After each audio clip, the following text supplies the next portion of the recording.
Okay, so this is part two of my Beatles video collection, and man, the lighting is still terrible on here. I don't know. I'm actually in my spot, so um, basically, yeah, I started shooting part one and realized that I wasn't going to put out an hour and a half long video, so I broke it into two parts. This is part two. You can see over here. Look at that. That over there. This is some terrible camera work. Is where my collection was, starting in there, and then all the way through to here. So it's like a cube and a half, I'd say, probably. I don't know. Like, you can see all my tchotchkes up there and books, and there's my Billy Bragg gave me that beer can. So yeah, that's basically it. It's going to be two parts. This is the second part. I'm not going to keep babbling because I tend to do that, as I'm sure anybody who follows the channel knows. So in a second, through the magic of editing, there will be more Beatles records. Bye. Okay, so we are going to do part two of my Beatles collection right now.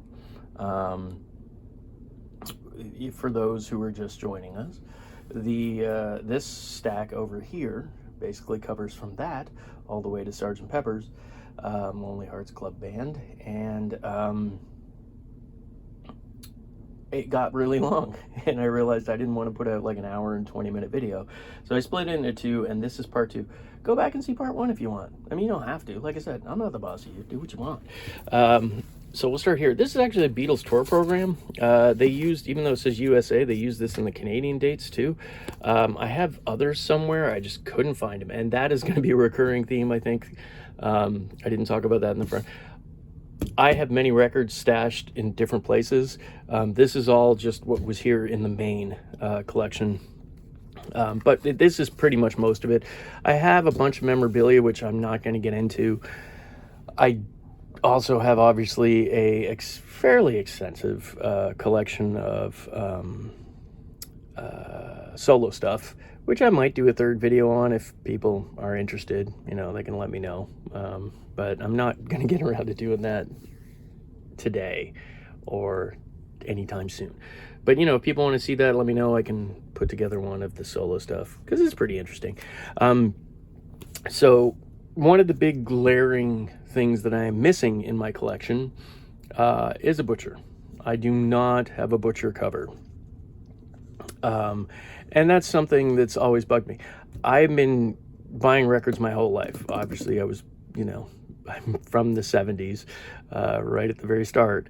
And that's all that was available, tapes and records. So when I started out, that was the only option. Through the CD years, I kept buying records, but largely at that point, I moved over to, as they say now, vintage pressings. So I was hitting up garage sales, and when nobody wanted them, especially in the 1990s, nobody wanted records. You could go ask at a garage sale, and people be like, and I would ask, hey, do you have any old records? And they'd be like, I got a basement full. If you're willing to dig them out, you can just have them. And literally that happened. I can't tell you how many times. And that's when my record collection went crazy. But I never found a Butcher and all that, largely because in Canada, and this is something I'm sure I'll get someone in the comments who said, no, there is a Canadian Butcher. There is no such thing as a Canadian Butcher paste over. It doesn't exist. There's a letter from a Capital Canada exec who was in charge of things when this came out. There were Butcher covers sent, mock-ups. I don't even know if the record was in them, but it was sent to them. I think they said there were 5. Those are all in private collections at this point. They were never available to the public, so it never went out. They never did the paste over. So, and I've seen this, sadly, some unscrupulous dealers, or just people who dealers who don't know, are trying to sell. They'll have this cover. It'll be a Canadian one, and it'll say possible Butcher on it, and they'll have a huge sum of money on it. And they'll try to, you know, when you're looking for Butcher covers, because I have, your brain plays tricks on you. You think you see the white V, you know, and then you're kind of convinced that this is it. If it's Canadian, any Canadian pressing of it, this is a later one, so obviously that's really not it. But any of the ones where, like there, if you see that on there, it's not going to be a butcher. It just isn't. They didn't do the Canadian paste over. There's no record of it. The record company itself says it isn't. That's it. So don't buy any ones that have any reference to Canada on them thinking you might have a shot at a butcher. It's not going to happen.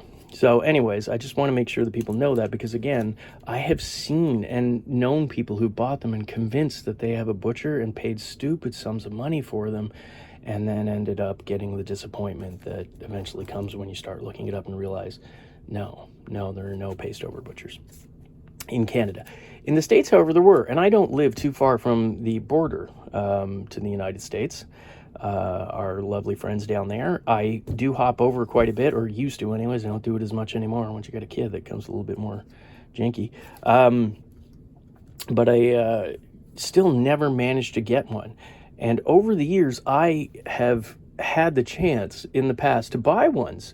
First state, second state. And back then, I didn't have the money to be able to afford. It wasn't anywhere near what they are now, but it was just too much for me to spend on a record back then, and I never bought it. And I kind of wish I had. I mean, you know, money comes and goes, but the records always seem to stay. So anyways, I digress. Sorry about that, but that's something I wanted to clear up before we get into it. This is yesterday and today. What you have here is just a really great Beatles compilation. Even if it's a Canadian one and not a butcher, it's still just a really great Beatles comp. Kind of a boring cover. Pretty sure John is high out of his mind on that, which is, you know, what are you going to do? So those are, yeah, that's the Canadian still in shrink monocopy. And then this is a US copy. And again, this is one where I tried to commit. I bought it because I wanted the US one, and I tried to convince myself. I'm like, I can see the V there. I can see it. It's there. This is definitely, it's not a butcher. It's not.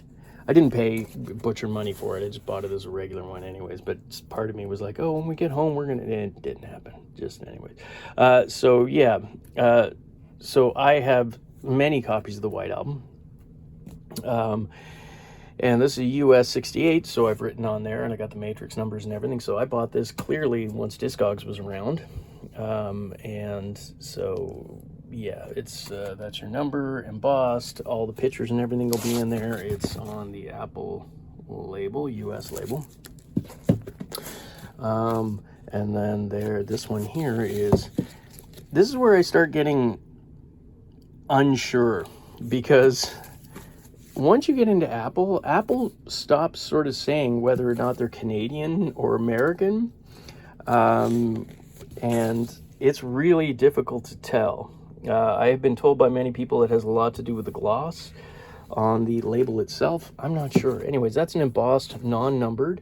Here's just a printed one that's probably a later pressing. I think this is the purple Canadian label, probably from the 1980s. There you go there. There's another printed label. I wonder what, I don't know. See, I didn't get these ones out. My apologies. Let's see, oops. Let's see what this one, rainbow label, but that is definitely a later pressing of it. Let's move those back over there. Sorry. This is a Canadian one. I believe, again, I haven't looked at all the details and ages. It's embossed. I think this is a Canadian early pressing, if not first pressing, because our numbered, we did get numbered ones over here that were later, but they started them, I believe, at 40,000. The count or something like that. It was a big number. They didn't start it at 0 over here for some reason. So there's that.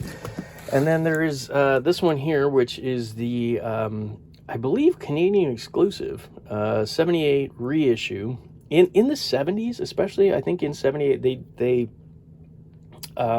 reissued all these in different color variants. Not all of them, but there was a Sgt. Pepper on gray vinyl, which if you go to the other video, the first video in the series, you'll see that. And then this one, which was the White Album on white vinyl. And you can see it there through the MoFi sleeve, but better. There, so that's 78. So, copy Yellow Submarine, and again, probably going to say Canadian. It's the only Yellow Submarine I have, which is weird because I thought I had more, but that's it. Canadian stereo pressing of Abbey Road, and that's still in the shrink, I note there. This looks like a UK pressing. And just you can tell by the laminate cover. Okay, so let it be. There are the Canadian versions of it. This is what I got there. That looks like a UK one there, just by that.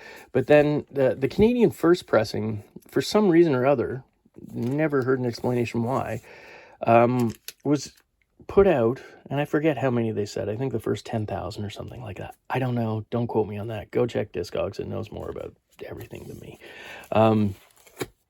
But in Canada, it came in this slip box case where you slid it out. You got a red label apple, like a red apple label, and it came in this slip case with a booklet. Now, I stupidly did not pull the booklet out, and I don't know if I'm going to be able to do this with one hand. I'm going to try.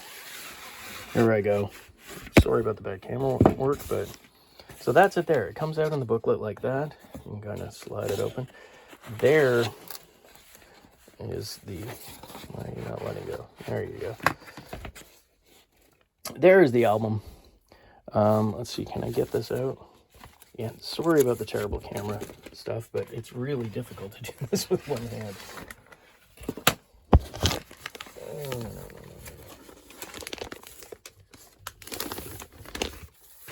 And I'm a liar, it didn't come in the red. There it is in the green. So I know there are red label variants of this. I can't remember what the whole deal was on there. But anyways, sorry again, terrible camera work, which you get for doing it with one hand and your phone, Jay. But it came with that. And then you had this booklet. Now, I am not going to take the booklet out because it's never been taken out of this from what I can see.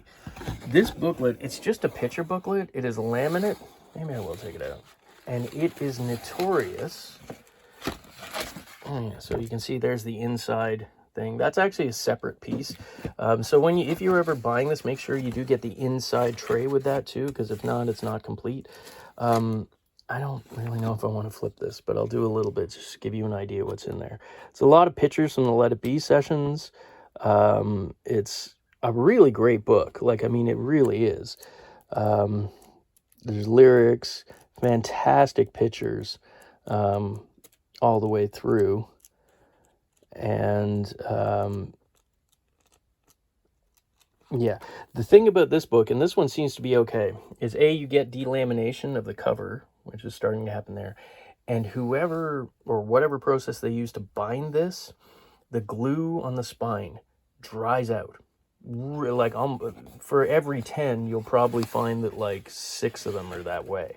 And the pages come loose and tend to fall out, which is why I just leave it in the book, in the case here, because it's just, as soon as you can, if you open it too wide and you hear that crack, it's over. They're all coming out. I've done it before, sadly. I have a couple of these books by themselves, which I found in people's bookshelves. Same thing, the pages are falling out. I'm sure there's a way to rebind it, because it's just like a glue, essentially. They're, you know, and but I haven't gotten around to doing it. But yeah, so there's the Canadian exclusive box set. Kind of cool. I think, I don't know, probably other countries did it too, but I don't think it was done in the States. Pretty sure it wasn't done in the UK. So yeah, there's Hey Jude. I kept this one because it's in the shrink and has that really cool Apple Hey Jude hype sticker on it. I love hype stickers. I try to keep them. I've got a really cool one again for John Lennon. It's exactly the same, and it just says the John Lennon album on there. And this one I do have the poster for, although it's been pinned. So it should be. That's what you're supposed to do with them. This is 70s Canadian press. This is the Beatles Again. And there you go. See the title there, the Beatles Again. Here is an interesting Italian pressing. This one is titled Hey Jude. It's I don't know why they did the titles differently. Again, I'm sure some Beatles scholar, which I'm not, will know the reason why. And if you want to put that in the comments to help everybody out, that would be great.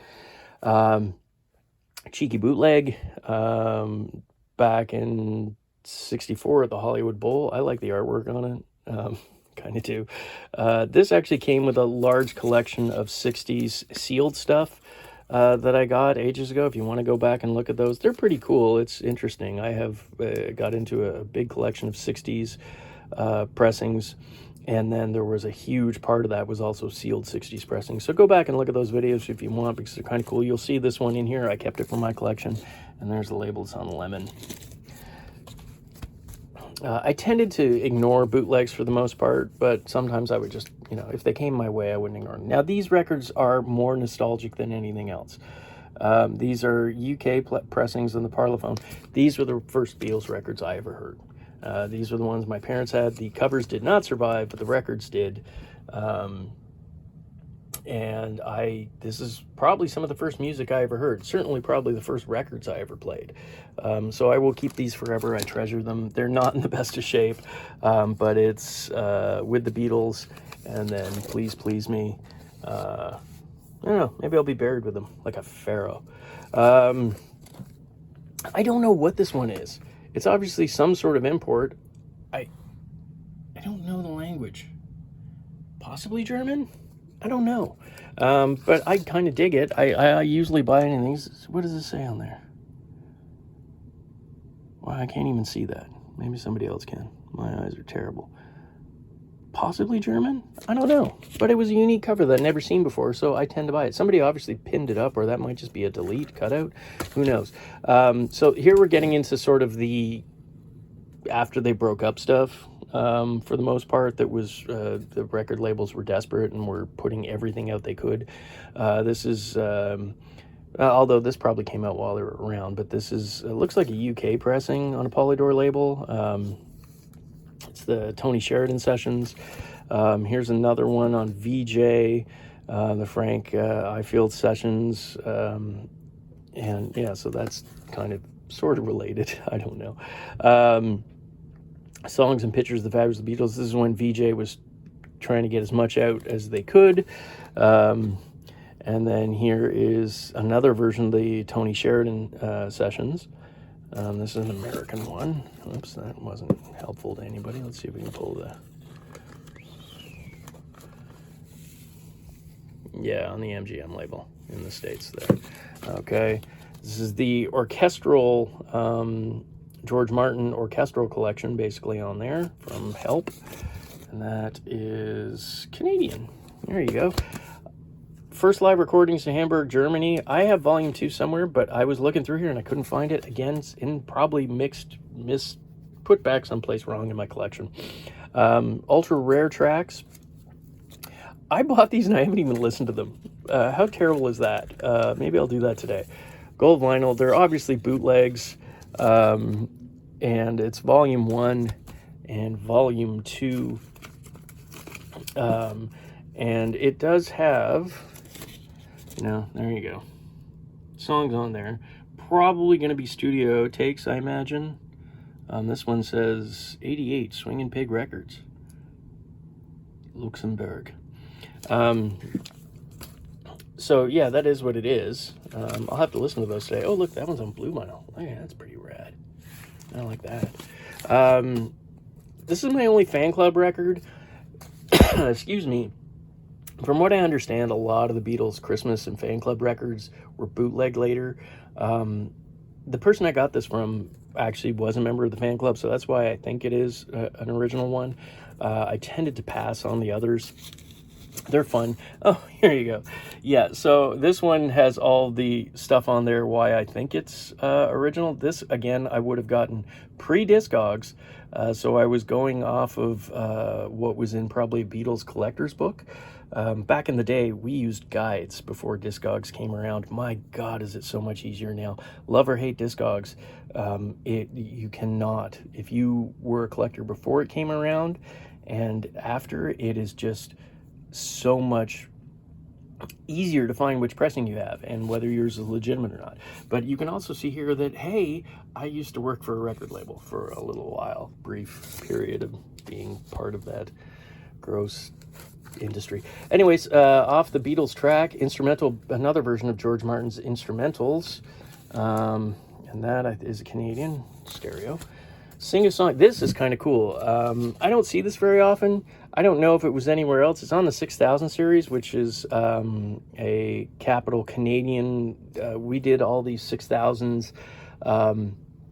We basically took, we, as if I worked for them, but the Canadian Capitol would take UK singles, and then they would repackage them as whole new albums sometimes, with B-sides and all that stuff on them, and then release them out and it wasn't for the Beatles, it was for a lot of the British Invasion stuff. There would be unique artwork, excuse me, but yeah, they would do that, and they're fairly sought after actually around the world because of the unique artwork for a lot of the British stuff, bands that came through here. So yeah, this one's kind of like a karaoke. The background instrumentals are there. It's got lyrics and chord symbols included. That's kind of neat. And then you could just sort of sing along with the Beatles. I don't know if the Beatles actually play it. If they did just take the vocals out, I can't remember. It's been a long time since I got this. UK pressing, I'm going to say, yes, it is, of like a Beatles comp. I don't know what this is. Ain't She Sweet? I think this is probably going to be maybe the Tony Sheridan. Yeah, it's early Beatles recordings, but there's a lot of other great groups from England on there, sort of British Invasion exploitation records. This is Italian, this whole series. They did, I actually love this series. But this is the Beatles one from it. Live at the Star Club in '62. Rock and roll music. This is Music for Pleasure. That's volume 2 of it, just another comp. This was the Beatles Rarities. You can see there, that is the Canadian pressing. Again, another compilation. Because, again, like when all things, when Elvis died, all of a sudden RCA put everything you'd ever recorded out. Same, repackaged over and over again. For a public that was hungry for the stuff, because that's what labels do. And the same kind of thing happened with the Beatles. All of a sudden you saw these things pop out like this, Beatles Rarities. They weren't that rare. There's some alternate takes and stuff on there, but interesting to have. Beatles, the Hollywood Bowl. I've even seen, when I was talking about unscrupulous dealers, I've actually seen these peeled off and dealers trying to sell them as original tickets. So yeah, if you see a Hollywood Bowl ticket, it's not. Like 99, unless you're buying it from a person who can say they were there and have a picture of themselves there, it's not. It's probably peeled off one of these covers. So there you go. Early Beatles. This is Green Target. It's Canadian, yeah, Green Target. European comp, again. Not sure it's German. It says it's German there. Here is this one's in the shrink with the imported sticker, which is why I probably direct from Europe. And it's a different label. That's probably a later pressing. This is probably an earlier pressing. That's on the Odeon, and that's on the EMI Columbia. Interesting, both from Germany. The Beatles Beat. I can't see the thing on there. There's a 69 copy. Again, probably will be different labels on them, because I think the other one is an earlier copy by the looks of it. Beatles Live at the Star Club, 77 German pressing. Apparently sometimes I write stuff on here in case I pass away, like values on my records in case I pass away, so that my wife doesn't just give my records away for $1 a piece. She knows at least sort of what some of them might be worth. I don't know. What is the typical kind of sexist statement about record collectors or any collectors is, my biggest fear in life is not that I'm going to die, it's that I'm going to die and then that my partner will sell my records for what I told them I paid for it. So yeah, I'm lucky and always have been, in that I've never had a problem with collecting stuff. I mean, I came with a big collection, so can't really tell me not to do it now. Very Together.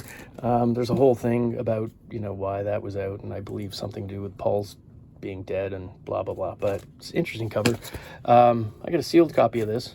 The thing that sucks about this is I don't know if it's the red vinyl, but I think there was a hype sticker indicating whether it was red vinyl or not. Another glaring miss in my collection is I do not have the blue or red vinyl versions of that were available here in Canada. Another copy of the Hollywood Bowl. Don't know why I've got 2 of them in there. All this in World War II. I included this because it's other people covering Beatles stuff, so that's in there. Now, this is something I recently picked up.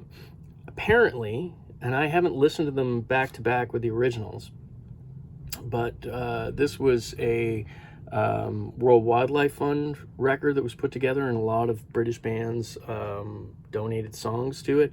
Apparently, it's a different mix of Let It Be than what appears on the Let It Be album.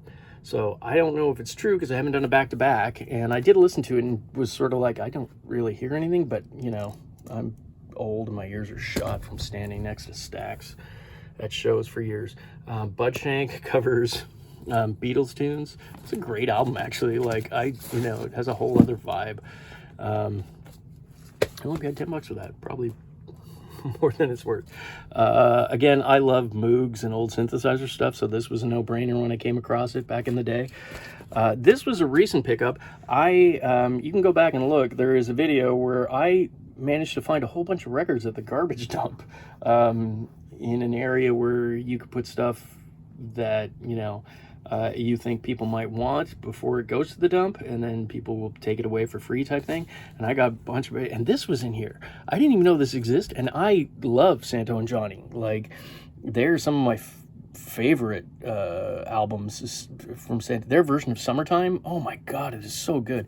Anyways, I didn't know this even existed, and it was in there, and I was like, wow, it was meant to be. So yeah, this is a 64 original pressing on the Canadian-American label. I don't know if it's a Canadian one or an American one. That's the problem with that label. So good that I bought it twice. I don't know why. Top of the World. Why is this on here? Oh, again, a bunch of artists covering world's greatest songs by the world's greatest artists. So they got away without saying it's by the Beatles, probably because they couldn't. I don't know how they actually managed to put it. I don't know what label that is, but it's other people covering the Beatles. So that's kind of cool. And then obviously, I think I'm missing Volume 3 of the anthology. So there's Volume 2, which I bought when it came out. There's Volume 1, which I bought when it came out, but I don't have Volume 3 for some reason. A picture disc, which I did not pay $46 for, I can assure you, because I wouldn't, but it's that's one of my favorite periods for the Beatles in terms of their look. Yeah, I had hair like that once. The Beatles Rock and Roll Music, that's Canadian pressing. The Blue Comp Past Masters Volume 1 and 2 included in here. Now, here's another one that came out, Love Songs, I believe in the 70s. I don't know where I was looking for it and I couldn't find it. There is a version, and I don't know if it was available outside of Canada, but in Canada there's a version you could get that came on clear gold vinyl in the 70s. Again, you had Sgt. Pepper on the, if you want to see in an earlier video, on the gray vinyl, the white album on white in Canada, and then this was available. This is just a plain black one. You can see it there. But I, for some reason, can't find my copy of the one on gold, so you're not going to be able to see it. But trust me, it's there. Who doesn't love the Chipmunks? I mean, come on, you know, and them covering the Beatles. And then Chet Atkins, one of the greatest guitar players of all time, and he plays some Beatles tracks. It's kind of worth getting. I mean, even if you don't like, you're not into like sort of that country sort of sound, it's some great picking. It really is. I mean, he's one of the legends of the guitar world, whatever you think or don't think, or even if you even know who he is. If you don't, you should. Check it out. He basically invented his own studio and built his own stuff. Chet Atkins, worth checking out. So that is it. Don't worry, I know they're stacked and people are probably losing their minds. They will be corrected shortly. Now I got to lug them all back and put them back onto the shelf that I took them off. So that is it. That is my collection. This is part 2 of 2 videos that I did. That over there, which, oops, I've been putting ones over there, which starts with Zapper Restaurants. From there all the way back to Sgt. Pepper, Lonely Hearts Club Band. is in video 1, so maybe go to the channel and have a look around. If you like, subscribe. You don't have to. I mean, like I said, I'm not the boss, y'all. So it'd be cool if you did. Gives me a little bit of encouragement. But, you know, throw a like up there. What I'm more interested in, and it's not just for algorithm stuff, I actually like when people comment on stuff. I like interacting with people. So, you know, so long as it's not like, you're stupid, which, you know, I am, but you know, if you put constructive criticism on there, I'll take it. I'll respond. If you just want to talk about records, I will largely respond on there too. I appreciate it because it's just fun. I have a store that I sell records out of, and ask anybody who's been in here. I will talk your ear off. Can you tell? Because this is almost a 30-minute long video. All right. I'm going to leave it at that. Thanks, guys. I hope you're able to find some good records over the next little while. Bye.